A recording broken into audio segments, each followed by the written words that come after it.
For a supposedly Liberal government, this is a shockingly bad piece of legislation. In a breathless rush to claim to be protecting consumers from wicked corporations, this bill seems to reflect a profound misunderstanding of both competition and the operation of the marketplace. The Competition and Consumer Amendment Misuse of Market Power Bill 2016 implements some of the recommendations of the Harper Review of Competition Policy. Specifically, the Harper Review concluded that Section 46 of the Competition and Consumer Laws, dealing with the so-called misuse of market power, should be amended to prohibit conduct by firms with substantial market power that has the purpose or likely effect of substantially lessening competition. In line with these recommendations, the bill amends the Competition and Consumer Act 2010 to strengthen the prohibition of the purported misuse of market power and target supposedly anti-competitive conduct by corporations. The current provision of the Act outlaws conduct that 1. is by someone with substantial market power, 2. takes advantage of that substantial market power, and 3. has the purpose of eliminating or damaging a competitor, preventing entry or deterring or preventive competitive conduct. The new provisions continue to see so-called substantial market power as a problem, but change the focus of concern away from eliminating or damaging a competitor to any action which supposedly substantially lessens competition.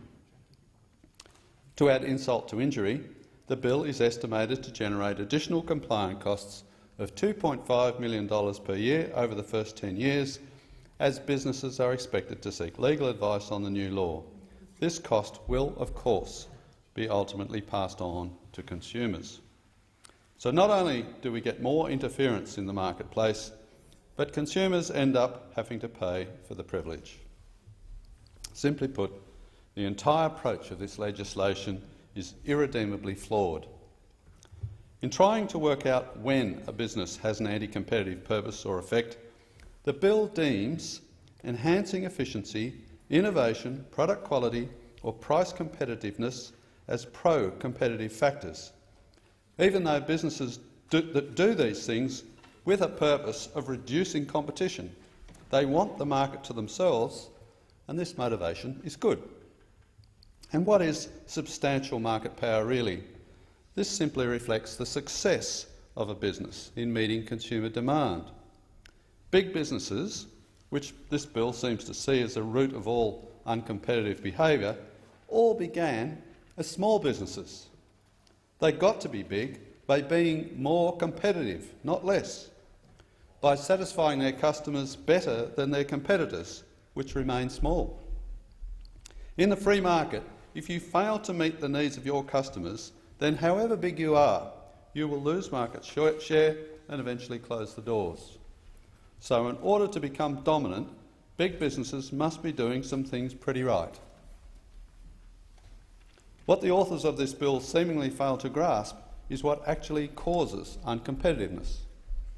Uncompetitive markets, including monopolies, are without exception caused not by businesses, big or otherwise, but by government policies.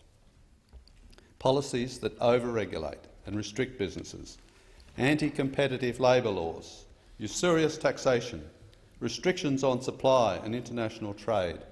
The list goes on and on. All inhibit the ability of new players to set up and compete.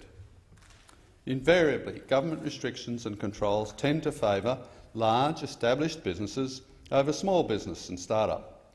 And naturally, any business, big or small, will and should exploit any advantage that comes its way. However, if this leads to a monopoly or duopoly, big business should not be blamed for this, as the fault lies not with them, but with the government. Many in this place have complained about retail market dominance by two players, about the dominance of banking in Australia by just 4 major banks, about the fact that we still have only 2 airlines dominating domestic air travel. However, the big retailers, banks and airlines, are simply the ones with enough cunning to survive in the heavily regulated, taxed and controlled market created by government policy. The key premise behind this bill is simply wrong. It was not and should never be the responsibility of businesses to encourage competition. A business enhances efficiency, innovation, product quality or price competitiveness because it wants to beat its competition, not increase it.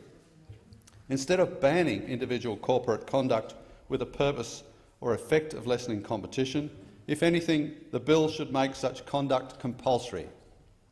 Companies should not be blamed or punished for simply exploiting government-created market distortions that limit their competitors. All businesses have a responsibility to their shareholders to maximise profits in any market situation. If the government is stupid enough to distort the marketplace with taxes, labour laws and regulations that favour a few big businesses, then it is the government, not the businesses, that is to blame. This bill would have you believe that lack of competition is the fault of big business and that government legislation is the solution. In fact, the opposite is true. The bill will do nothing to increase competition. Increased competition comes from less regulations, less taxes, less restrictive labour laws. When the government actually comes up with legislative solutions that increase competition, then they will have the Liberal Democrats' outspoken and enthusiastic support. In the meantime, I will oppose this bill. Thank you, Senator.